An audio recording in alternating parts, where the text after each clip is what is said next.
옆에서 보기에 그래요. 누가 보면 연인 사이인 줄 알겠어요. 밥 먹을 때도 통화하고, 주말에 TV 좀 보려면 통화하고, 용건 없이 그렇게 전화하는 거 좀 보기 좋지 않아요. 소름 끼치기도 하고요. 아니, 소름 끼친다기보다는 불편해요. 주한 씨도 말은 안 했어도 매번 그렇게 통화하는 거 힘들고요. 그래? 그렇게까지 생각하는 줄 몰랐다. 멀리 있는 아들 걱정돼서 그랬던 건데 며느리한테 이런 말까지 들어가면서 전화할 마음 없다. 무슨 뜻인지 잘 알겠으니까 이만 끊자. 오늘 이야기 속 주인공은 63세 서선정 씨입니다. 그리고 그녀의 아들과 며느리에 관한 이야기입니다. 서 씨는 60세가 넘어서야 깨달은 바가 있었습니다. 자식은 결혼하면 남처럼 살아야 한다는 것이었습니다. 자식과 그 배우자도 그걸 원했고 이제와 느낀 것이지만 그래야 서 씨의 마음도 평안했습니다.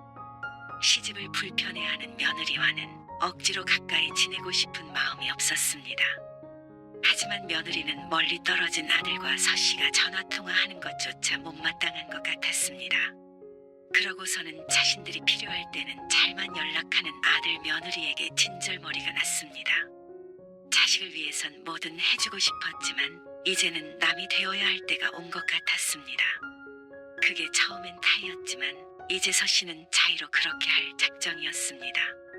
서 씨 부부는 자식이 아들 임주환 하나였습니다. 남들도 그랬겠지만 서 씨 부부는 자식밖에 모르고 살았습니다. 하나밖에 없어서 그런 것도 있었지만 처음부터 아들과 각별했습니다. 아들도 딸이 부럽지 않을 정도로 살가웠고 엄마 아빠를 잘 챙기는 자식이었습니다. 독립을 해서 나갔어도 1, 2주에 한 번은 꼭 만났습니다. 서 씨 집에 오기도 했고 어쩔 땐 밖에서 만나서 함께 식사를 하기도 했습니다. 저 오늘 일찍 퇴근하는데 엄마 아빠 시간 되시면 제가 그 근처로 갈게요. 엄마 아빠는 시간 괜찮아. 그러면 엄마 집 앞에 있는 횟집 있죠? 거기서 뵐까요? 제가 오늘 한턱 쏠게요. 그래? 좋지? 네. 그럼 출발할 때 전화 드릴게요. 서 씨 집 근처에 몇 번 갔던 일식집이 있었는데 방이 있어서 조용히 이야기하기 좋았습니다. 그리고 그 식당에서 아들이 보자고 한 이유가 있었습니다. 저 결혼하려고 해요. 정말? 네. 다음 주쯤에 인사드리러 올게요. 서 씨와 남편은 아들의 말에 반가워했습니다. 30이 넘었는데 만나는 사람도 있으니 곧 좋은 소식이 있을 거라고 서 씨 부부끼리는 종종 이야기를 하곤 했습니다. 그리고 얼마 뒤 서 씨 부부는 예비 며느리를 만났습니다. 어차피 결혼해도 가까이서 살 거니까 지영이랑 자주 찾아뵐게요. 아들이 서 씨 부부에게 한 말이었습니다. 예비 며느리는 별 말이 없었지만 서 씨는 아들과의 사이가 이전과 같을 줄 알았습니다. 아들도 자주 찾아오겠다는 말이 빈말이 아니었다면 그렇게 될 줄로만 알았습니다. 하지만 그게 착각인 것은 아들이 결혼한 뒤 얼마 지나지 않아 알게 되었습니다. 살가운 성격이 아닌 것은 몇 번 보아 알고 있었지만 애초에 만나는 것조차 힘들었습니다. 내일 바쁘니? 내일이요? 아니요. 왜요? 잘됐다. 아빠가 맛있는 거 사주신다는데 너희 올래? 지영이한테 한번 물어볼게요. 일이 없다고는 했는데. 그래. 물어보고 나서 연락 줘. 전화를 끊고 그날은 다시 연락이 오지 않았습니다. 다음날 오전이 되었을 때 아들에게서 전화를 받았습니다. 오늘 안 되겠네요. 아, 그래? 연락이 없길래 같이 가는 줄 알고 있었는데. 어제 일이 좀 있었어요. 그래? 오늘 바쁜가 보네. 알겠어? 그리고 그 뒤로도 아들네 부부를 쉽게 만날 수 없었습니다. 결혼 전에는 이렇게까지 못 본 적이 없기에 조금 낯설었습니다. 아빠 생신 때 혹시 올 거야? 아들과 통화하는데 전 같았으면 당연히 오는 것이었겠지만 이제는 조심스러웠습니다. 아, 생신이요? 그래. 같이 외식했으면 하는데. 그런데 아들의 전화를 통해서 며느리 목소리가 작게 들렸습니다. 아들이 잠시 침묵하더니 대답했습니다. 이번에는 못 갈 것 같아요. 두 분이서 오붓하게 시간 보내세요. 그래. 알겠어? 보통 때였으면 그래도 아빠 생신인데 무슨 일이 있느냐 정도는 물었겠지만 서 씨는 묻지 않았습니다. 벌써 이런 경험이 여러 번이었습니다. 그래서 이제는 강요하지 않았습니다. 아들도 결혼한 후에 삶이 있었으니 말이죠. 아버지의 생일까지 오지 않는 건 서운하긴 했지만 이것도 적응해 가야 한다고 생각했습니다. 서 씨도 요즘 세상이 어떻게 돌아가는지는 알았습니다. 아무리 내 아들과 가깝다고 하더라도 본인의 가정이 우선인 건 알았습니다. 섭섭하다고 한마디 보태서 괜히 분란을 일으키고 싶지 않았습니다. 이번에 당신 생일에 애들은 못 온대. 우리 둘이 맛있는 거 먹자. 그놈은 결혼하더니 아주 부모는 뒷전이야. 벌써 못 본 지도 3개월 가까이 되어가고 있었습니다. 서씨만큼이나 남편도 아들 사랑이 대단했기 때문에 서운해하는 것도 이해가 갔습니다. 남편은 발길이 뜸해진 아들 때문에 당황스러운 것도 같았습니다. 그동안 서씨도 남편에겐 말은 안 했지만 마음속이 어지러웠고 이제 겨우 조금씩 정리해 나가던 참이었습니다. 그리고 그런 아들네 부부를 보게 된 건 명절 때였습니다. 그래도 명절까지 안 올 것은 아닌 모양이었습니다. 명절 당일 아침에 갈게요. 전날 오는 게 아니라 어차피 차례도 안 지내니까 아침에 가도 되지 않아요? 같이 떡국 먹고 올게요. 차라리 전날 저녁에 와서 저녁 먹고 가. 그러면 떡국 먹고 바로 처가 가는 게 편해서요. 그러면 아들네 부부가 서씨의 집에 머무는 시간이 길어야 2시간 정도였습니다. 서씨가 흔쾌히 대답하질 않자 아들이 서둘러 말했습니다. 어차피 가까이 사니까 자주 볼 수 있잖아요. 그런 것 치고는 아들을 만나는 것이 무척 오랜만이었습니다. 그리고 명절 당일이 되었을 때 9시 정도가 되자 아들과 며느리가 왔습니다. 저희 왔어요. 어서 와. 잘 지냈니? 네. 여기 이거 받으세요. 아들이 소고기를 내밀며 말했습니다. 나중에 저희 가면 점심에 구워서 드세요. 지금 같이 구워서 먹을까? 아니요. 떡국 얼른 먹고 출발해야 돼요. 모처럼 본 것이었는데 긴 시간을 할애할 생각이 없어 보였습니다. 그래? 그럼 얼른 앉아. 다 차려놨어? 서씨는 5시에 일어나서 부지런히 밥상을 차렸습니다. 떡국을 먹겠다고 했지만 그래도 명절인데 달랑 떡국만 내놓을 수가 없었습니다. 뭘 이렇게 많이 차리셨어요? 아들이 놀라서 물었습니다. 그냥 오랜만에 왔으니까 이것저것 해봤지.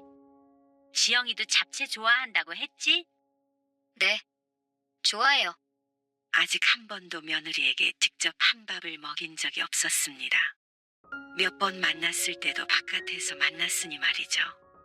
자기야, 며느리가 숟가락을 내려놓으면서 시계를 힐끔 보았습니다. 작은 목소리로 아들을 부르는 소리가 들렸는데 아들이 이제 가봐야겠다며 자리에서 일어났습니다. 좀 더 먹어. 배불러서 못 먹어요. 얼른 같이 치우죠. 앉아서 먹은 지 얼마 되지도 않았는데 일어나는 아들 때문에 서씨 부부도 서둘러서 따라 일어났습니다. 제가 설거지 할게요. 서씨가 고무장갑을 끼려고 하는데 며느리가 설거지를 하겠다고 했습니다. 아들도 남편도 서씨도 분주히 움직이는 가운데 혼자만 앉아있을 수가 없는 모양이었습니다. 괜찮아. 내가 할게. 아니에요. 이거 식기세척기 아니에요? 그럼 그럴래? 그냥 물로 헹궈서 넣기만 하면 돼. 서씨는 고무장갑을 며느리에게 넘겨주고 남은 반찬들을 정리했습니다. 하지만 자꾸만 며느리를 보게 되었습니다. 고무장갑을 끼운 채로 검지손가락과 엄지손가락 2개만 이용해서 접시를 식기세척기에 넣는 모습이 무척 불안해 보였습니다. 그리고 인상은 한껏 찌푸린 채였습니다. 설거지를 하라고 한 것이 마음에 걸리던 차였는데 며느리의 반응을 보니 서씨가 해야 할 것 같았습니다. 그래서 서둘러 정리를 마치고 며느리에게서 고무장갑을 넘겨받았습니다. 내가 할게. 얼른 가봐야 한다며. 너희들 이만 가봐. 이거 뒷정리 더 해야 하는 거 아니에요? 원래는 서씨 부부와 아들 셋이서 함께 해왔던 일이었으니 아들이 망설이는 게 느껴졌습니다. 아니야. 엄마가 아빠랑 천천히 하면 돼. 서씨는 아들 며느리를 보냈습니다. 시간을 보니 10시 30분이 채 되지 않았습니다. 예상했던 대로 아들네가 서씨의 집에 머무른 시간은 1시간 반 정도였습니다. 오랜만에 봐서 이런저런 얘기도 해보고 싶었는데 너무 급하게 떠났죠. 아, 할 말 있으면 그냥 전화로 해. 남편도 이제는 포기했는지 고개를 가로저었습니다. 하지만 서씨는 이렇게라도 봐서 반가웠습니다. 전화통화는 가끔 하지만 내 자식이니 얼굴 보고 이야기하는 건 늘 좋았습니다. 그럼 뭐 이제 다음 명절에나 보겠네. 남편의 투덜거리는 목소리를 듣고는 서씨도 쓴 미소를 지었습니다. 그런데 다음 명절이 다가오자 서씨는 당황스러운 전화를 받게 되었습니다. 이번에는 저 혼자 가요? 지영이는? 아, 지영이는 처가에 가고요. 아, 아들의 말에 서씨가 대답을 하지 못하고 있는데 아들이 서둘러 변명했습니다.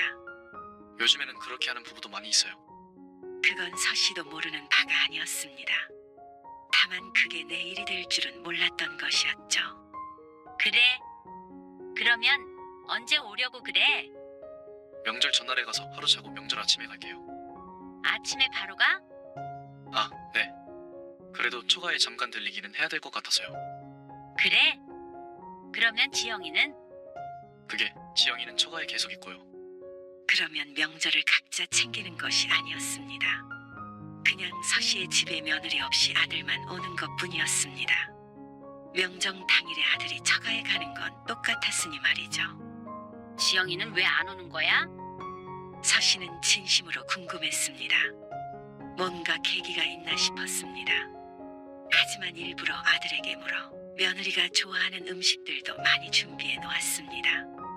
명절이라고 특별히 고생을 시키지도 않았고 말이죠. 대화하는 와중에도 그런 느낌을 받지 못했는데 갑작스레 오지 않는다니 당황스러웠습니다. 사실 그때 설거지 시키셨잖아요. 그 말에 머릿속이 번쩍했습니다. 설거지 하려고 결혼한 게 아니라고.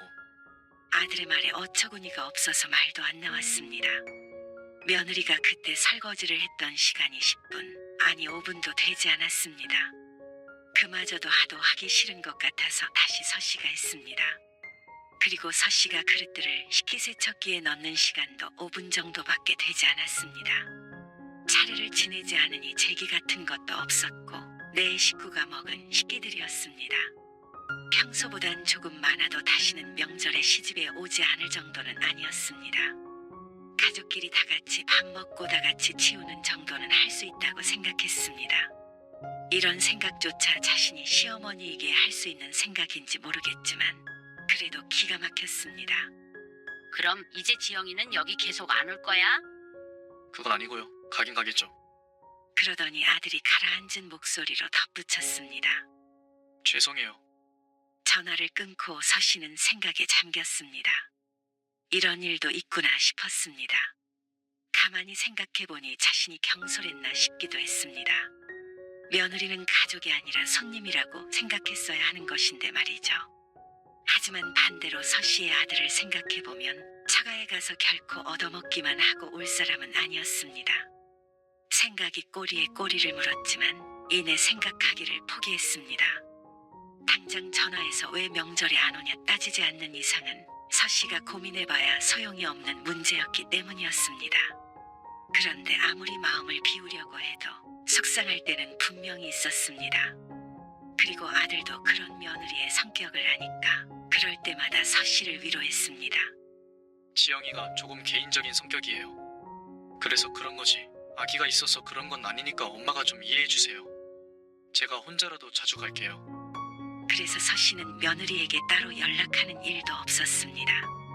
중요하게 봐야 하는 일이라면 아들만 불렀고 전화 통화도 아들과만 했습니다. 그런 사정을 아는 가까운 친구 몇몇은 그런 상황을 이해했습니다. 아들이 있는 친구들은 자신들도 그렇다고 했습니다. 그냥 그러려니 하고 살아야 한다는 조언 아닌 조언을 들었습니다. 그러게 딸 하나 더 낳지 그랬어. 종종 들어왔던 말이었지만 그 말이 이렇게 가슴에 와닿았던 적이 없었습니다. 아들 하나만 있어도 충분하다고 생각하며 살아왔으니 말이죠. 하지만 딸이라고 다를까 싶었습니다. 사위도 남이기 때문에 크게 다를 거라고 생각이 되지 않았습니다. 그러던 어느 날 아들이 갑작스럽게 해외로 발령이 났다는 말을 했습니다. 뭐? 얼마나 있다가 올 건데? 아직은 잘 모르고요. 3년 정도 있다가 올 것 같아요. 3년이나? 바다 건너 외국으로 간다는 아들의 말에 너무 놀랐습니다. 좋은 기회 같아서요.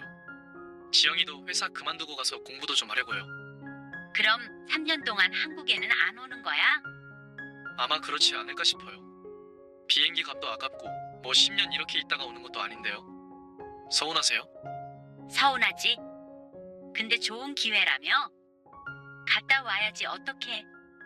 그리고 아들네가 떠나기 이틀 전 밤에 집으로 부르자 어김없이 아들만 찾아왔습니다.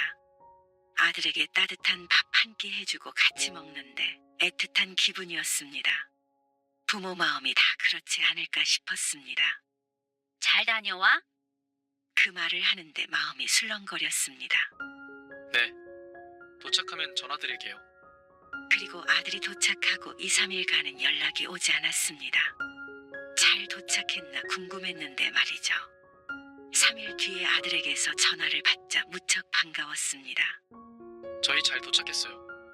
정신이 없고 시차 때문에 전화를 못 드렸어요. 그래? 밥은 잘 챙겨 먹고 있어? 잘 먹고 있죠. 엄마는 별일 없으세요? 아빠도요. 그렇게 한참을 이런저런 이야기를 나누었습니다. 그곳 생활은 어떤지 궁금한 게 많았습니다. 적응을 잘하고 있는지도 그렇고 멀리 떨어졌다고 생각하니 한참 전화기를 붙잡고 있게 되었습니다. 엄마, 저 이제 그만 끊어야 될 것 같아요. 그래. 얼른 볼 일 봐라. 자주 전화 드릴게요. 제 걱정 마세요. 건강 잘 챙기시고요. 그래. 전화를 끊고 나서 휴대폰 화면을 보니 벌써 30분이나 통화를 한 것이었습니다. 한국에 있을 때는 용건이 있어 전화 통화를 하지만 떨어지니 용건 없이도 이런저런 수다가 길어졌습니다. 아들의 말대로 명절에도 아들네는 한국에 들어오지 않았습니다. 듣기로는 사돈네가 비행기를 타고 찾아간 적은 한 번 있다고 했습니다. 하지만 서씨 부부는 가지 않았습니다. 남편이 가고 싶어 하지 않았고 무엇보다 한 번 오라는 소리도 듣지 못했기 때문에 먼저 간다고 할 수도 없었죠. 그렇지만 아들에게선 가끔 전화가 걸려왔습니다. 시차가 있어서 시간 맞추긴 힘들었는데 시간이 지나니 늘 통화하는 시간이 정해졌습니다. 그게 일주일에 한 번 정도는 늘 아들과 통화하게 되니 오히려 한국에 같이 있을 때보다도 가까운 느낌이 들었죠. 거기 있으면 한국 음식 그립지 않아? 여기에서도 먹고 싶으면 먹을 수 있어요. 그래? 근데 한국에서 뭐 보낼 수 있지 않아? 택배로? 아니에요. 다 구할 수 있어요. 택배비가 더 비싸요. 그런데 아들과 통화하고 있는데 건너편에서 며느리가 아들을 크게 부르는 소리가 들렸습니다. 지영이가 너 부르는 거 아니야?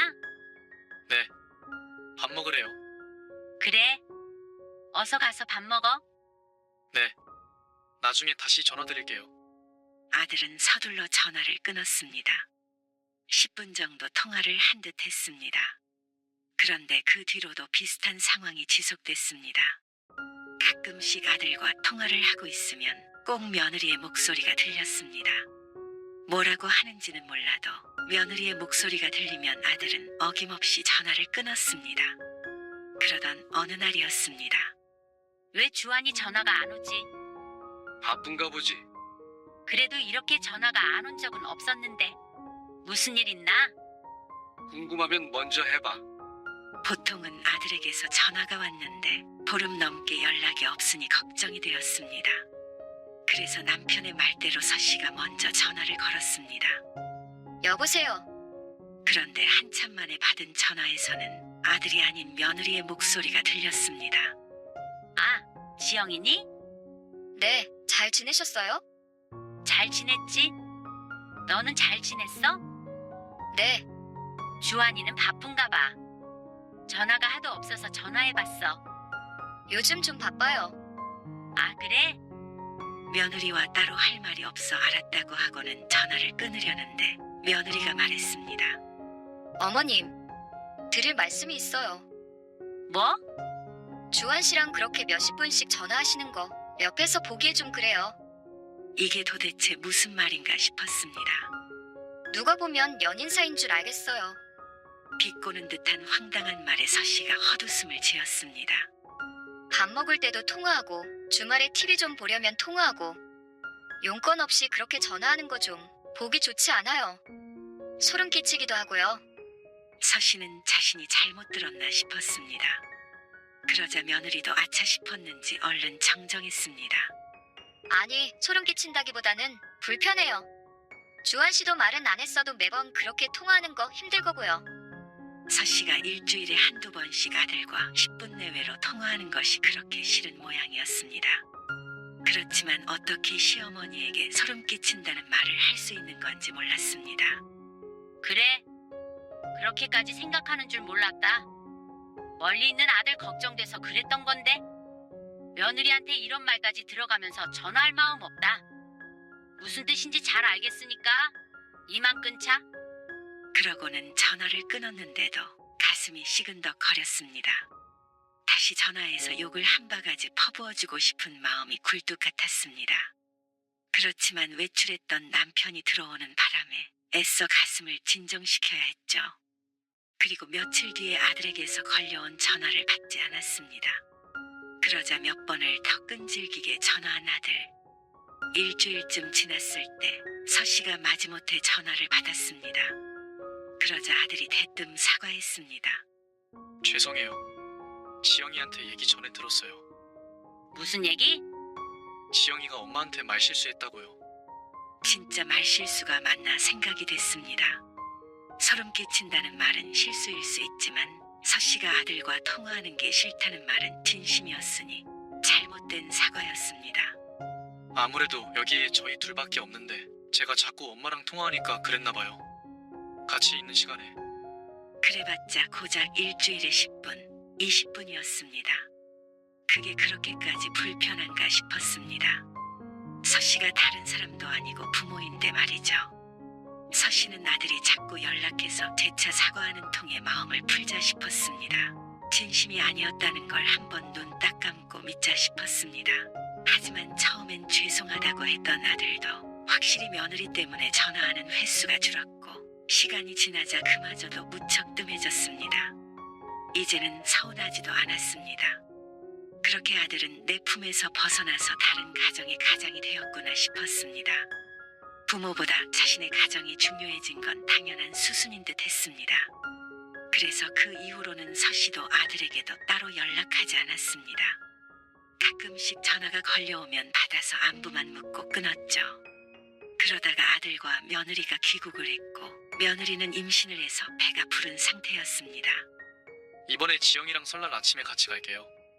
지영이는 사돈네 가야 하는 거 아니야?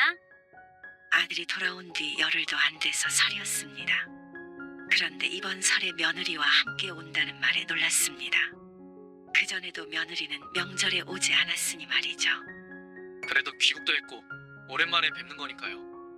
서씨는 내신 며느리가 오질 않길 바랐지만 그렇다고 입 밖으로 꺼내진 않았습니다. 그 말을 했다가는 앞으로 며느리와 연을 끊자는 말 같았기 때문이었습니다. 서씨는 아들네가 오기 전에 밥을 차려두었습니다. 혹시라도 또 말이 나올까봐 싶어서 아들에게도 며느리에게도 아무것도 시키지 않았습니다. 괜히 거들기라도 했다가 무슨 말을 들을지 무서웠습니다. 그리고 어차피 배부른 며느리에게는 일을 시킬 생각도 없었습니다. 저희 얘기 나오면 장모님이 오시기로 하셨어요. 그래? 지영이는? 이번에 전에 다니던 회사에 다시 복직하게 됐어요. 그러면서 아마 출산하고 4, 5개월 만에 직장에 다녀야 한다고 했습니다. 자신 보고 봐달라는 것도 아니기에 그러려니 하고 넘겼습니다. 제가 같이 치울게요. 아니야. 그냥 가봐. 그냥 서씨 부부 둘이 치우는 게 마음 편했습니다. 그리고 얼마 뒤에 서씨가 아들에게 물을 것이 있어서 전화를 걸었습니다. 가족에 관련된 서류를 처리할 일이 있었는데 본의 아니게 여러 번 통화를 해야 했습니다. 서류 하나만 더 보내면 끝이래. 바쁜데 시간 뺏었네. 아니에요. 그런데 이번엔 선명하게 며느리의 목소리가 들렸습니다. 또 시작이네 하고 크게 언성을 높이는 것에 아들이 놀라서 숨을 들이키는 것이 느껴졌습니다. 그리고 서씨의 인상이 심하게 구겨졌죠. 자꾸 전화해서 미안하다. 그러고는 전화를 끊어버렸습니다. 잠시 아들네와 무슨 일이 있었는지 잊고 있었던 서씨의 잘못이었습니다. 도대체 억울해서 살 수가 없었습니다. 서씨가 내 언녀도 아닌데 왜 이렇게 며느리 눈치를 보며 아들과 통화를 해야 하는지 알 수 없었습니다. 자식이 결혼하면 마음대로 통화도 못하나 싶어서 서러웠죠.